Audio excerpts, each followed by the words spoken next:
रात के सुनाटे में जब मैं खुद से बात करता हूँ, खुद से बात करता हूँ, तो मुझे लगता है जैसे मैं किसी अजनबी से नहीं, बल्कि अपने असल वजूद से मिल रहा हूँ। मैंने अपने अंदर के हर सवाल को सुनना शुरू कर दिया है, हर उलझन को समझने की कोशिश की है।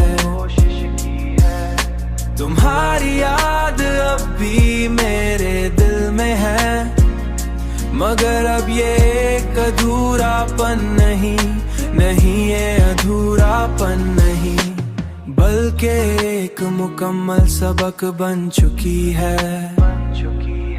एक ऐसा सबक जो मुझे हर दिन बेहतर बनने का हौसला देता है, और शायद यही सीखना जिंदगी का सबसे बड़ा मकसद है, जिंदगी का सबसे बड़ा मकसद है।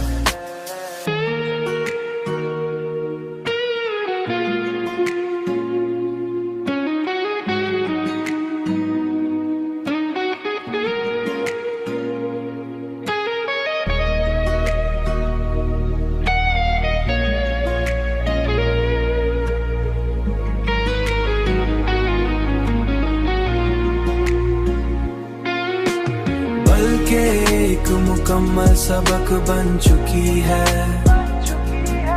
एक ऐसा सबक जो मुझे हर दिन बेहतर बनने का हौसला देता है, और शायद यही सीखना जिंदगी का सबसे बड़ा मकसद है, यही सीखना मकसद है।